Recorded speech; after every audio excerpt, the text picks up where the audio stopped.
জাফর বিন সুলাইমান বলেন, আমি একবার হযরত মালিক বিন দিনারের সহিত বসরা শহরে চলিতেছিলাম। একটা বিরাট দালানের কাজ হইতেছিল ও একজন যুবক বসিয়া বসিয়া রাজমিস্ত্রিদিওকে কাজ দেখাইতেছিল।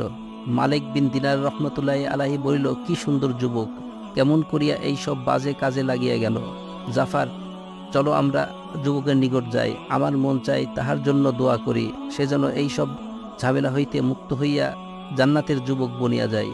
আমরা যুবকের নিকট যাইয়া তাহাকে সালাম করিলাম। সে সালামের উত্তর দিল।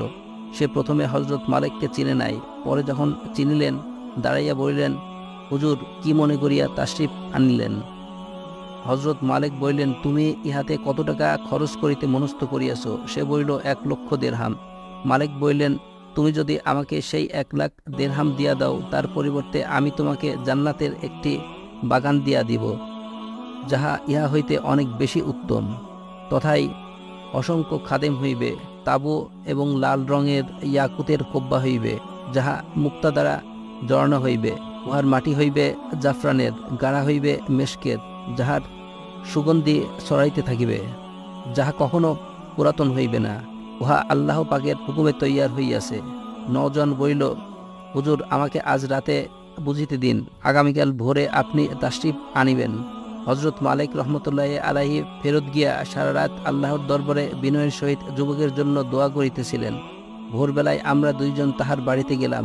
যুবক বাহিরে আমাদের জন্য ইন্তেজার করিতেছিল। হযরত মালিককে দেখিয়া সে অত্যন্ত আনন্দিত হইল। হযরত মালিক বলিলেন, তুমি কি সিদ্ধান্ত করিয়াছ? যুবক বলিল, হযরত, আপনি স্বীয় ওয়াদায় ঠিক আছেন তো? তিনি বলিলেন, নিশ্চয়ই আছি। যুবক হযরত মালিক রহমতুল্লাহি আলাইহি এর খেদমতে 1,00,000 দিরহামের তোড়া আনিয়া রাখিয়া দিল এবং দোয়াত কলম পেশ করিল। হযরত একটা কাগজের টুকরায় লিখিলেন, বিসমিল্লাহির রহমানির রহিম। ইহা একটি একরার নামা। মালিক বিন দিনার ওই মহলের পরিবর্তে জান্নাতে উল্লেখিত গুণের একটি মহলের জিম্মাদারি নিতেছে, বরং উহার চেয়ে 1000 গুণ উত্তম হইবে, যাহা ছায়ার মধ্যে আল্লাহ পাকের নিকটেই হইবে। ইহা লিখিয়া যুবকের হাতে দিল ও 1,00,000 দিরহাম লইয়া সে চলিয়া আসিল। জাফর বলিলেন, সন্ধ্যার সময় পর্যন্ত তাহার নিকট একবেলা খাবারের পয়সাও ছিল না। এই ঘটনার 40 দিন পর হযরত মালিক যখন ফজরের নামাজ আদায় করেন, তখন মেহরাবের মধ্যে এক টুকরো কাগজ দেখিতে পান। ইহা সেই কাগজের টুকরা ছিল, যাহা হযরত মালিক বিন দিনার যুবকের হাতে দিয়াছিলেন।